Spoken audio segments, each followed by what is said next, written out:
할렐루야. 앞뒤좌우 인사하겠습니다. 보고 싶었습니다. 감사합니다. 우리 사랑하는 권사님들 찬양을 통해서 오늘 설교 안 해도 되겠다 싶을 정도로 벌써 은혜를 받습니다. 우리 권사의 솔리스트가 숨어 있었네요. 우리 권사님, 강승희 권사님 응답하신 기도, 거절하신 것도 감사. 이 말 자체에 제가 은혜를 받았습니다. 그러나 여러분, 사실 응답할 때 감사하죠. 거절할 때 감사하기 쉽지 않습니다. 그래서 믿음이 필요한 것입니다. 그리고 진정한 감사는 상황에 상관없어야 합니다. 여러분, 기쁘니까 감사하는 것은요, 믿지 않는 분들도 다 합니다. 거절하셔서 그것까지도 감사할 수 있는, 아픔까지도 감사할 수 있는 그런 믿음으로 승리하시기를 간절히 축원합니다. 다시 한번 아픔까지 감사합시다. 인사하겠습니다. 시작. 감사합니다. 그런 믿음으로 승리하시기를 간절히 축복합니다. 여러분, 지난 주간에 어느 성도님이 저에게 상담을 해왔습니다. 목사님, 성령 충만하고 싶은데 그 증거가 무엇입니까? 라고 물어봤습니다. 물론 성령 충만의 증거는 많습니다. 그 성도님에게 간단하게 그런 답변을 드렸습니다. 우리가 성령 충만하면 말투가 달라집니다. 라는 이야기를 드렸습니다. 이런 말투는요, 상대방에 대한 태도이기 때문입니다. 이런 말투가요, 멀리 있는 사람들에게는 공손해요. 처음 만난 사람에게 공손해집니다. 야라고 하는 사람은 없죠. 그런데 가까운 사람에게 말투가 점점 무디어지는 것입니다. 여러분, 성령 충만하게 되면 가장 가까운 사람에 대한 말투가 달라집니다. 말이 달라지면 우리의 마음도 달라지고 행동도 달라지기 때문입니다. 아니, 우리의 삶 전체가 달라지기 때문인 줄 믿습니다. 두 번째로 또 이런 질문을 하시더라고요. 그건 이제 이해가 가겠대요. 그런데 하나님은 왜 자유의지라는 걸 주셔서 우리로 하여금 죄를 짓게 하셨습니까? 이런 질문을 하셨습니다. 여러분, 자유의지 때문에 죄가 들어온 것은 맞습니다. 그런데요, 하나님이 자유의지를 주신 것은 죄를 짓게 하기 위함이 아닙니다. 우리 인간으로 하여금 사랑하게 하기 위함입니다. 자유의지가 있어서 우리는 서로를 풍성하게 사랑할 수 있는 것입니다. 하나님만이 누릴 수 있는 사랑의 감격을 자유의지를 통해서 인간은 이 땅에서 누릴 수 있는 것입니다. 하지만 우리 인간의 잘못된 선택으로 인해서 죄가 들어오게 된 것이고 사랑이 조금씩 무디어지고 있다는 것입니다. 오늘 말씀의 내용은 부르심에 대한 내용입니다. 하나님은 늘 우리를 부르십니다. 그리고 인간은 늘 하나님의 그 부르심에 응답하는 존재입니다. 하나님은 부르시고 인간은 응답하는 존재, 그리고 그 시간이 바로 예배의 시간임을 믿으시길 바랍니다. 하나님의 부르심과 인간의 자유의지와는 연관성이 있습니다. 하나님은 지금도 우리를 부르시거든요. 그런데 우리는 자유의지를 가지고 그 부르심에 선택하고 응답할 수 있는 그런 자유가 있다는 것입니다. 여러분, 그럴 때 있습니다. 잘 기도하다가 선택해야 될 때가 있습니다. 이쪽이냐 저쪽이냐 한 가지 길을 선택해야만 합니다. 그리고 선택을 했는데 잘 될 때가 있고요. 때로는 실패할 때가 있습니다. 실패할 때, 억울할 때 우리는 보통 그런 기도를 합니다. 그래, 이것도 하나님의 뜻일 거야. 물론 우리의 모든 삶은요, 하나님의 뜻대로 흘러가게 되어 있습니다. 하지만 그 과정 가운데 우리의 잘못된 선택으로 인해서 우리는 고통받을 수 있다는 것을 상기하고 기억해야 될 줄로 믿습니다. 하나님의 뜻을 선택하고 싶지만 그렇지 않을 때도 있다는 것입니다. 그리고 중요한 것은 하나님은 그럴 때에도 우리와 동행하십니다. 그리고 하나님의 뜻과 하나님의 허락하심은 좀 구분되어야 합니다. 선악과 사건, 절대 하나님의 뜻이 아닙니다. 그런데 희한한 것은 하나님은 선악과 사건이 하나님의 뜻이 아님에도 불구하고 허락하셨다는 것입니다. 따먹게 하셨다는 것입니다. 왜 그럴까요? 그 자유의지의 과정을 통해서 또 다른 하나님의 뜻을 발견하게 하기 위함임을 깨닫기 위함입니다. 창세기 2장 17절에 보면 그런 말씀이 있습니다. 내가 먹는 날에는 반드시 죽으리라. 먹지 말라는 것이죠. 그럼에도 불구하고 아담과 하와는 그것을 따먹었습니다. 그런데 죽었습니까? 그렇지 않았습니다. 오히려 더 많은 세월을 아담과 하와는 살다가 하나님의 부르심을 받습니다. 그렇지만 관계가 끊어진 것입니다. 이 성경 이야기에는 죽음은 하나님과의 관계의 단절을 의미합니다. 그래서 하나님은 우리에게 십자가의 은혜를 주시고 우리를 구원하셨다는 것입니다. 지난번에 구원은 두 가지입니다 라고 얘기를 했더니 좀 헷갈리다는 거예요. 사실 두 가지이지만 하나입니다. 그래서 구원은 두 가지다라고 설명하기보다는 구원의 두 가지 측면이 있습니다라고 설명하는 것이 더 맞을 듯합니다. 첫 번째는 받는 구원이 있습니다.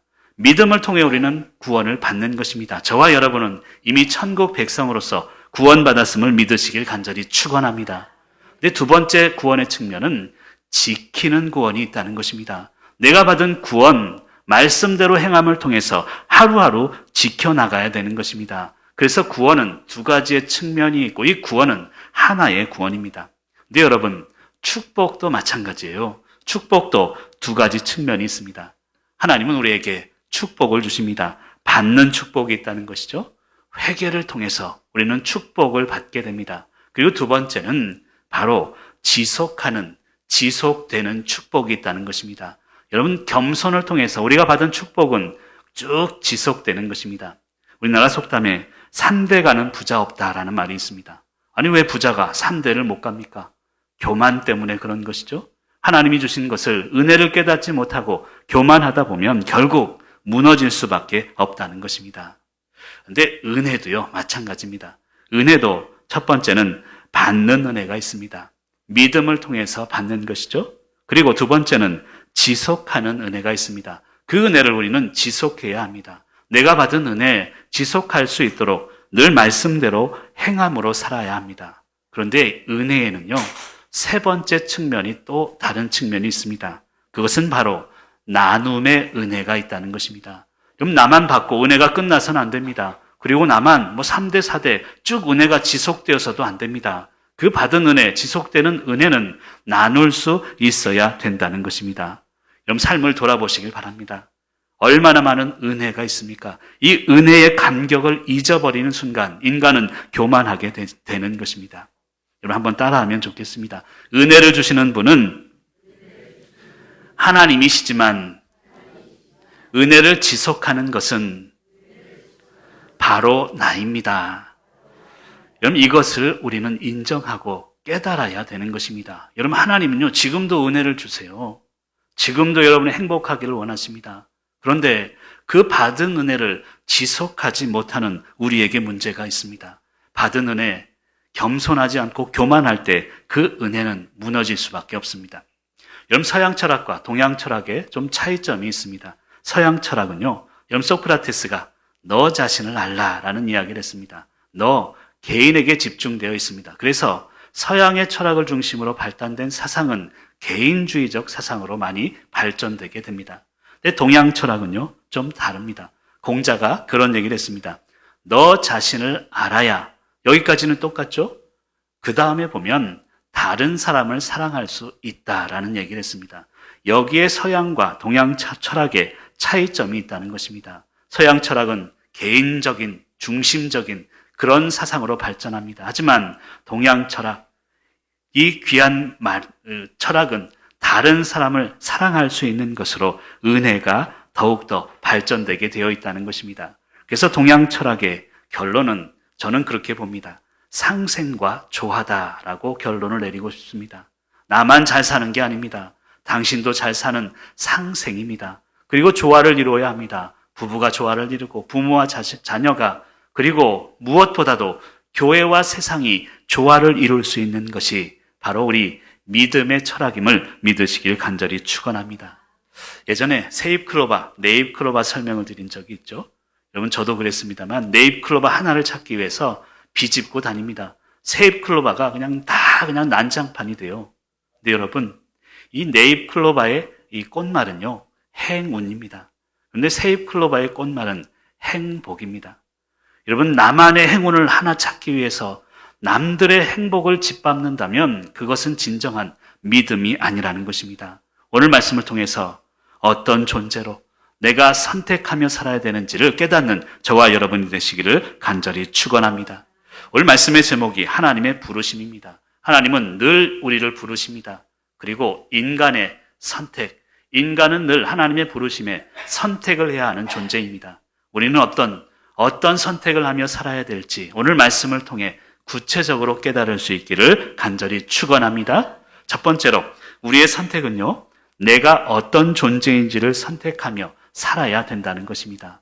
내 존재를 인식해야 된다는 뜻입니다. 우리 1절 말씀을 같이 한번 읽어볼까요? 1절입니다. 시작.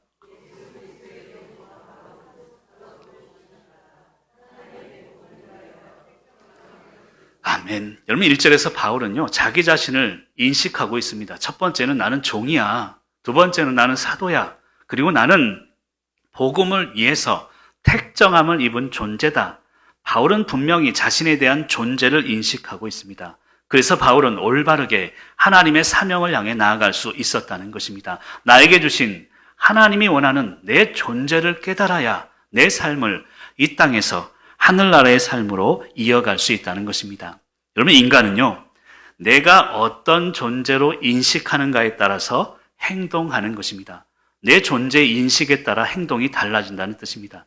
여러분, 지난주에 우리 연합 부흥성회가 있어서 많은 은혜 받으신 줄 믿습니다. 제가 목요일 날, 둘째 날 이제 사회를, 인도를 맡았는데요. 나가려니까 아내가 제일 좋은 양복을 딱 꺼내요. 그리고 이 와이셔츠도 싹 다려주네요. 그리고 이 구두를 광을 내주는데, 야, 매일 그랬으면 좋겠다 생각이 들었습니다. 그걸 입고 딱 나가는데, 그럼 김학중 목사님 잘 아실 것입니다. 키도 크신 분이 나를 처음 만났는데 저에게 90도로 인사를 해요. 제가 어떻게 인사하는 줄 아시죠? 처음 뵙겠습니다. 반갑습니다. 이렇게 안 하고 반갑습니다. 이렇거든요. 그럼 손을 잡기 위해서 툭 절을 하는 거예요. 야, 그래서 내가 절을 받았구나, 농담으로 그런 이야기를 드렸습니다. 왜 이런 이야기를 하냐면, 여러분 속초교회 담임 목사로 나갈 때는요, 내 행동이 달라져야 되는 것이죠. 당당할 수 있어야 합니다. 개인적으로 살아갈 때와 다르다는 것입니다. 여러분, 제가 마트에 뭐 사러 가는데 양복 입고 가지는 않거든요. 여러분, 남자분들 여기 계십니다만 예비군 훈련, 이 군복만 입으면요, 다 똑같아져요. 어떤 존재로 나를 인식하는가에 따라서 행동이 달라진다는 것입니다. 여러분, 바울은 그래서 나는 종입니다. 그 존재를 분명히 인식하고 있습니다. 나는 사도입니다. 주님을 대표하는 대표자입니다. 나는 복음을 위해 선택받은 자입니다. 이것을 분명히 인식하니 바울은 엇나가지 않는 것입니다. 고난이 와도 힘들고 어려워도 그 길을 우직하게 갈 수 있다는 것입니다. 여러분은 어떤 존재입니까? 여러분, 첫 번째로 바울은 종이다라고 이야기합니다. 종은 둘로스죠. 노예입니다. 여러분 잘 알듯이. 근데 이 원어의 그 뜻을 보면 묶인 사람, 결정된 존재라는 뜻이 있습니다. 바울은 종이라는데 내 삶은 결정되어 있다는 거예요. 여러분, 결정되기 전에는 고민합니다. 이거 살까 저거 살까. 하지만 결정한 다음에는 고민하지 않습니다. 바울은 종이었기에, 결정된 존재였기에 세상 앞에서 고민하지 않는다는 것입니다. 여러분, 신명기 15장 15절에 보면 그런 말씀이 있습니다. 너는 애굽 땅 종되었던 것, 첫 번째는 종되었던 것을 기억하라는 것입니다. 두 번째는 내 하나님 여호와께서 너를 속량하셨음을 기억하라. 너는 종이었잖아. 그런데 하나님이 너를 구원해 줬잖아. 자유인으로 자유함을 주었잖아. 이것을 늘 기억하며 살라라고 이야기합니다. 이 말의 의미는 내 삶은 하나님 중심입니다. 이것을 기억하며 살라는 뜻입니다. 여러분, 죄성에 대한 이야기를 많이 하는데요. 죄성이라는 것은 자기 중심성을 의미합니다. 세상 모든 것이 나를 중심으로 돌아갑니다. 심지어 하나님마저도 나를 위해 존재하는 것처럼 여기며 살아가는 것이 바로 죄성이라는 것입니다. 창세기 3장 5절에 보면 그런 말씀이 있습니다. 너희가 그것을 먹는 날에는 너희 눈이 밝아져 하나님과 같이 되어. 여러분, 이것이 죄성이라는 것입니다. 그래서 사단은 늘 자기중심적으로 살아가도록 우리를 유혹하고 있다는 것입니다. 사랑하는 성도 여러분, 이제 우리는 하나님 중심으로 살아가는 그 삶을 다시 회복해야 합니다. 우리는 종이고 이미 결정된 존재이기 때문입니다. 한번 따라해 주시면 좋겠습니다. 생각부터 하나님, 말에는 주님, 행동은 성령님. 여러분, 이런 하나님 중심의 삶을 살아야 합니다. 생각할 때 하나님, 하나님. 여러분, 무엇을 생각하든지 하나님을 생각하면요, 운전하다가도 여러분 다 이해가 됩니다. 누가 끼어들더라도 하나님, 하나님. 말할 때는 주님을 생각하는 거예요. 주님이 나를 대신해서 십자가에 달리셨는데 말 자체가 달라질 것입니다. 행동할 때는 성령님께 아뢰보는 것입니다. 먼저 물어보고 행동할 때 우리의 삶이 자기중심적인 죄성이 아닌 하나님 중심적인 삶으로 변화되게 될 줄 믿습니다. 그 두 번째로 바울은요, 사도라고 자기 존재를 인식하고 있습니다. 사도, 보냄을 받은 자입니다. 보냄을 받은, 세상으로 보냄을 받은 존재임을 바울은 분명히 이야기하고 있다는 것입니다. 여러분, 가정에서, 가장으로 보내심을, 아내로, 남편으로, 직장에서, 그리고 여러분 사업장에서, 여러분이 살아가는 모든 상황에서 저와 여러분은 보냄받은 자로 사명을 감당할 수 있기를 간절히 축원합니다.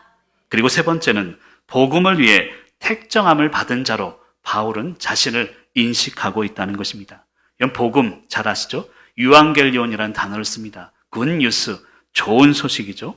근데 우리가 복음하면 예수님을 생각하고 말씀을 생각하며 구원을 생각하지만 당시의 복음의 이 글자는 좀 달랐습니다. 유앙겔리온, 이 말의 뜻은요, 당시 로마 시대에 좋은 소식을 의미합니다.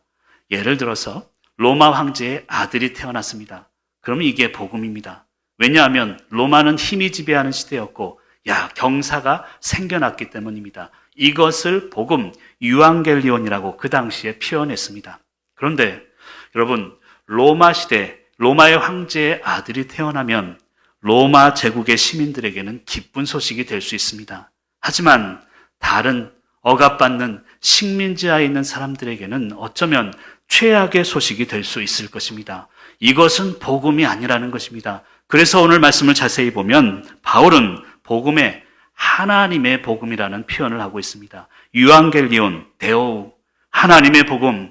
여러분, 하나님의 복음은 보편적인 기쁨을 이야기합니다. 가진 자에게나 없는 자에게나, 몸이 불편한 자에게나 건강한 자에게나 누구나 느낄 수 있는 보편적인 열려있는 복음을 의미하는 것입니다. 그래서 바울은 하나님의 복음이다라고 표현하고 있다는 것입니다. 사랑하는 성도 여러분, 누구에게나 복음은 열려 있습니다.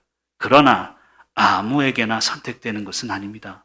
누구나 믿을 수 있지만 아무나 천국 가는 것은 아니라는 것입니다. 그래서 오늘 말씀은 하나님의 복음이라고 분명히 이야기합니다. 사랑하는 성도 여러분, 저와 여러분이 세상을 향해서 하나님의 복음이 되시기를 바랍니다. 누구에게 다가가든지 여러분이 기쁨의 삶이 되시고 보편적으로 누구에게나 열려있는 기쁨의 삶을 살아가시기를 간절히 축원합니다. 근데 2절에 보면요, 이런 말씀이 있습니다. 이 복음은 말미에 보면 미리 약속하신 것이다. 이 복음은 하나님께서 미리 하신 약속이라는 것입니다. 복음은 약속입니다. 결국에는 하나님 나라로 들어가는 약속이 복음의 능력임을 믿으시길 바랍니다.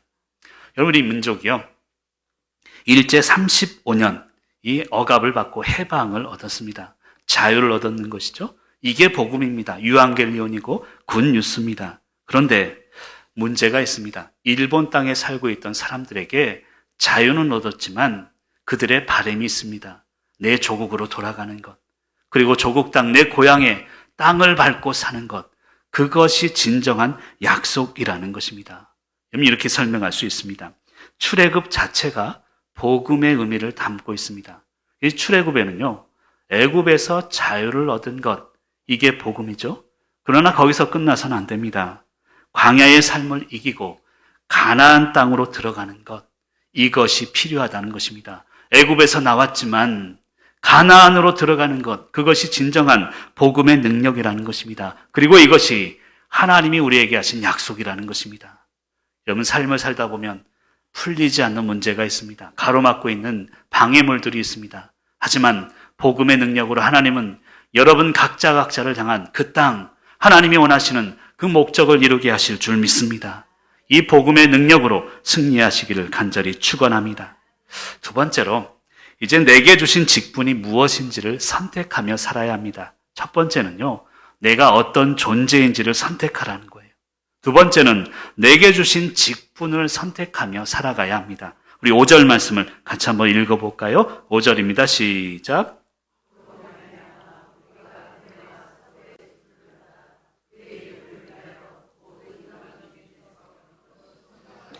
아멘. 여러분, 우리에게 주신 직분에 대해서 이제 5절 말씀은 이야기하고 있습니다. 우리의 직분은요, 목사, 권사님, 장로님, 집사님 아닙니다.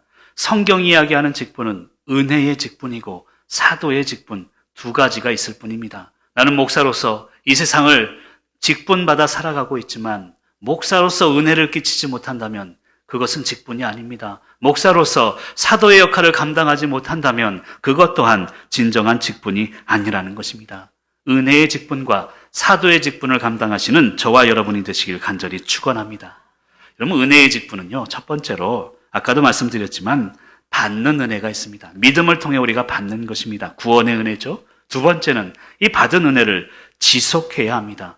겸손을 통해 받은 은혜가 지속되는 것입니다. 우리의 삶에 채워주시는 은혜를 의미합니다. 여기서 끝나선 안 됩니다. 나눔의 은혜가 있어야 합니다. 최종적인 축복입니다. 나눌 수 있다는 것이야말로 진정한 축복이라는 것입니다. 땅의 창고에 쌓아 놓아봐야 천국에 가져갈 수 없다면 아무것도 아닙니다. 쌓으려면 이왕이면 천국에 가져갈 수 있는 것을 쌓아야 합니다. 그리고 그것은 나눔의 삶입니다. 땅에서 나누면 하늘에서 쌓을 것입니다. 마태복음 18장 18절은 이렇게 기록합니다. 화면을 보면서 같이 한번 읽어볼까요? 마태복음 18장 18절 말씀입니다. 제가 읽을게요. 진실로 너희에게 이르노니 무엇이든지 너희가 땅에서 매면 하늘에서도 매일 것이요 무엇이든지 땅에서 풀면 하늘에서도 풀리리라. 아멘. 사랑하는 성도 여러분, 이것이 진정한 은혜가 되어야 합니다. 나눔의 은혜, 나눔의 축복으로 승리하시길 바랍니다. 이 나눔의 대상이 중요합니다. 나누라 하니까 물질을 나누라로 들릴 수 있을 텐데요. 물질도 나누어야 합니다. 그러나 더 중요한 것은 마음을 나누는 것이 더 중요한 것입니다. 여러분, 루안 브리젠틴이라는 분이요, 여자의 뇌, 남자의 뇌라는 그런 글을 썼습니다. 책을 썼습니다. 거기에 보면 여자분들이 하루 쓰는 단어가요 25,000단어나 된대요. 하루 여자분들이 보통 평균적으로 25,000단어를 쓴다는 거예요. 근데 남자분들은 7,000단어를 쓴대요. 그러니까 이 남자에 비해서 여자분들이 3배에서 4배 더 많은 말을 한다는 것입니다. 그 책에 보면 그런 설명이 되어 있습니다. 남자들은 퇴근해서 집에 들어오면 이미 할 말을 다 썼대요. 할 말이 없다는 거예요. 근데 여자들은 남자분들이 퇴근하고 오면 그때부터 말하기 시작한다는 거예요. 그러다 보니 갭이 생긴다는 것입니다. 여러분, 저녁 드시다가 그럴 때 있으시죠? 계속 이제 남편에게 하고 싶은 말 계속 말하고 있는데 남편은 그럽니다. 쓸데없는 말 하지 말고 밥이나 먹어 그러잖아요. 그럼 밥이 먹히십니까? 그때부터 밥 숟가락 내놓고 설거지를 시작해요. 여성분들 보면 할 일 없으면 설거지 하시는 것 같아요. 잠잘 때 보면 이제 또 여성분들 이런저런 하루에 있는 이야기 하죠. 또 마찬가지로 쓸데없는 말 하지 말고 잠이나 자 그러잖아요. 그럼 이게 여자와 남자의 다른 점입니다. 우리 남성분들만 한번 따라하면 좋겠습니다. 당신 말이 다 맞아. 잘 안 하시네요. 여러분, 생각하지 말고 일단 말하십시오. 이 여자분들 얘기하는 거 생각하고 말하다 보면 쓸데없는 말 하지 말고 이런 말이 나온다니까요. 그냥 들어주고 그냥 인정해주고. 여러분, 관계적인 은혜는요 공감에서부터 시작돼요. 그리고 이것이 바로 하나님이 이야기하는 은혜의 직분이라는 것입니다. 지금 우리에게 주신 상황 가운데 은혜를 나눌 수 있도록 공감해 주시고 인내해 주시는 은혜의 직분자의 삶을 사시길 간절히 축원합니다. 두 번째 직분은 사도의 직분입니다. 사도는 대표자입니다. 세상이 아닌 주님을 대표하세요. 어디를 가든지 나는 주님을 대표하는 사도가 되어야 합니다. 그리고 두 번째는 나 혼자가 아닌 우리를 대표하는 사도가 되어야 합니다. 나를 대표할 때는 이기적이 됩니다. 하지만 우리를 대표할 때는 희생하고 내려놓을 수 있다는 것입니다. 그리고 세 번째는 생명을 전하는 사도가 되어야 합니다. 죽어가는 이 땅 가운데 우리의 생명을 전하는 그런 사도가 되어야 된다는 것입니다. 지난주에 연합부흥성회가 있어서 여러 목사님들 만났는데요. 목사님 중에 한 분이 저에게 그러더라고요. 문 목사님, 네, 그랬더니 30대, 40대 젊은 분들은 어떻게 무슨 재미에 사는 줄 아시오? 그랬더니 좀 잘 모르겠는데요. 그랬더니 30, 40대는 돈 버는 재미에 산대요. 그런가요? 그러다가 5, 60대는요. 그랬더니 5, 60대는 먹는 재미에 산대요. 그래서 5, 60대 되는 분들은 여행을 가도 어디 이 장소 가는 게 아니라 맛집 찾아서 여행을 간다는 거예요. 그럼 70대 이상은요? 그랬더니 70대 이후는 생명을 보는 낙으로 산대요. 저는 그 말에 감동을 받았습니다. 여기 어르신들, 할머니, 할아버지 계시지만 손자, 손녀들 보면 얼마나 예뻐요. 우리 하은이 생각만 해도 벌써 그냥 얼굴에 웃음이 나오죠. 희찬이 생각만 해도. 여러분, 나이 들수록요, 생명을 보는 그 기쁨으로 살 수 있어야 합니다. 돈요, 물질요, 아무것도 아닙니다. 나이가 들어갈수록 천국을 향해 간다면 우리는 생명을 보는 생명의 사도의 역할을 감당해야 될 줄 믿습니다. 복음을 받은 자로서 이 은혜의 직분자, 그리고 사도의 직분자로서 승리하시길 간절히 축원합니다. 근데 사실 은혜, 그리고 사도의 직분은 예전에 우리 강의하면서 말씀드린 적은 있습니다. 그런데 오늘 말씀을 준비하면서 성경에는 나와 있지 않지만 세 번째 직분이 있는 것 같아요. 한번 따라하면 좋겠습니다. 어른의 직분을 감당합시다. 여러분, 어른의 직분이 있는 것 같아요. 일주일 내내 이제 또 돌아가신 우리 고 김순옥 권사님을 추억하면서도 어른이 어떤 것인가 제가 계속 고민했습니다. 3역이 있는 것 같아요. 첫 번째는 실력 있는 존재가 어른입니다. 여러분, 어른이 될수록 아무것도 하지 않아서는 안 돼요. 여러분, 요즘 제2의 한강의 기적 아시죠? 노벨 평화상. 나이 들수록 드라마만 보지 마시고 책도 좀 읽으시고 젊은이들 욕만 하는 게 아니라 어른이 될수록 실력을 쌓아가야 합니다. 그리고 두 번째는 분별력인 것 같아요. 자그마한 것에 분노하지 않고 큰 일에 흔들리지 않는 분별력이 있어야 어른 취급을 받습니다. 그리고 세 번째는 포용력인 것 같아요. 내 짐이 아니지만 내가 대신 짊어주마. 이런 포용력을 가지고 살아가는 어른의 직분을 감당하는 저와 여러분이 되시기를 간절히 축원합니다. 마지막 세 번째는요, 우리는 세상이 아닌 주님의 소유임을 선택하며 살자는 거예요. 세상 선택하지 말고 주님을 선택하시기를 바랍니다. 내가 어떤 존재인지 첫 번째는 선택하시고 내게 주신 직분이 어떤 직분인지를 선택하며 마지막으로는 주님의 소유임을 선택하시기를 바랍니다. 우리 6절 말씀을 또 마지막으로 같이 읽어볼까요? 시작.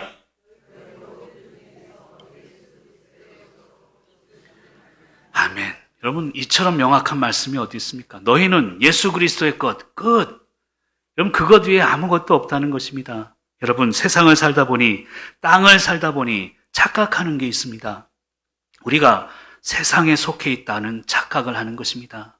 땅을 살다 보니 내가 땅에 속해 있구나, 이런 착각을 하며 살아갑니다. 하지만 자각하셔야 돼요. 착각을 넘어서 나는 주님께 속해 있다는 것, 이것을 자각할 수 있는 믿음으로 사시길 바랍니다. 여러분, 착각과 자각의 차이점이 있습니다. 착각은요, 내가 무엇이라도 된 줄 아는 거예요. 살다 보니 최선을 다했습니다. 그리고 뭔가 좀 이루었습니다. 아니에요. 내가 이룬 것은 아무것도 없습니다. 그것은 착각입니다. 그런데 말씀 앞에 자각하게 됩니다. 내가 이룬 것, 내가 아무것도 아니구나. 이것을 깨닫는 것은 자각입니다. 사랑하는 성도 여러분, 세상에 속해 있다고, 세상을 살아간다고 세상에 속한 존재라고 착각하지 마시길 바랍니다. 저와 여러분은 땅을 살아가지만 하늘에 속한 존재고 예수 그리스도의 것입니다. 그분께 속한 존재임을 자각하며 승리하시기를 간절히 축원합니다. 결론적으로 성도는 땅을 살아가지만 천국 백성을 잊지 말라는 것입니다. 여러분, 이 땅의 삶은요, 결국 천국을 연습하는 과정일 뿐입니다. 저는 지지난주 고 이양영 권사님, 지난주 고 김순옥 권사님 장례를 치르면서 마음이 너무 허전했어요. 유가족분들 얼마나 허전하실까, 그런 생각이 들어집니다. 근데 위로받는 것은요, 결국은 천국의 삶 아닙니까? 그리고 이 땅의 삶은요, 천국을 가기 위한 예행 연습일 뿐입니다. 이렇게 살든 저렇게 살든 가지든 못 가지든 어쨌든 우리의 결론은 천국 백성임을 믿으시길 바랍니다. 연습하는 삶에 목숨 걸지 마십시오. 연습하는 하찮은 일들에 우리가 너무 흔들려서는 안 됩니다. 천국을 향해 나아가는 귀한 삶으로 살아가시길 바랍니다. 좋은 차 타면 좋죠. 그러나 좋은 차 타는 것보다 그냥 걸어 다니는 게 더 좋습니다. 걸어 다니는 건강을 주신 게 더 감사하죠. 비싼 음식 먹으면 좋겠죠. 하지만 소화할 수 없으면 그것도 아닙니다. 한번 또 따라 할까요? 좋은 차 타는 것보다 걸어 다닐 수 있음에 감사하고, 비싼 음식 먹는 것보다 라면이라도 소화할 수 있음에 감사합니다. 여러분, 이게 진정한 감사 아니겠습니까? 이 땅을 살아가지만 보이는 것보다 보이지 않는 것에 가치를 두고 살아가시기를 간절히 축원합니다. 이 땅을 살아가다 보면 누구나 목표가 있습니다. 근데 인간이 방황하는 이유가 있습니다. 인간이 방황하는 이유는 목표는 있지만 기준이 없기 때문입니다. 여러분, 세상 속에서 목표를 가지고 살아가십시오. 하지만 기준은 우리 주님이 되어야 합니다. 그래야 우리의 목표가 올바른 목표가 되기 때문입니다. 사랑하는 성도 여러분, 오직 주님을 바라보며 승리하시기를 간절히 축원합니다. 화면을 보면서 한번 같이 읽어볼까요? 시작.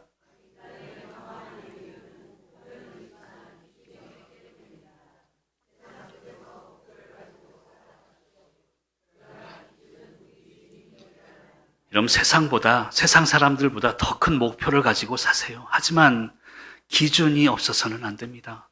우리의 삶의 기준은 우리 주님 외에는 없는 것입니다. 시편 119편 103절에 보면 이런 말씀이 있습니다. 주의 말씀의 맛이 내게 어찌 그리 단지요. 내 입의 꿀보다, 세상보다, 꿀보다 더 다니이다. 여러분, 디모데전서 1장 14절은 이야기합니다. 우리 같이 한번 읽어볼까요? 디모데전서 1장 14절입니다. 시작.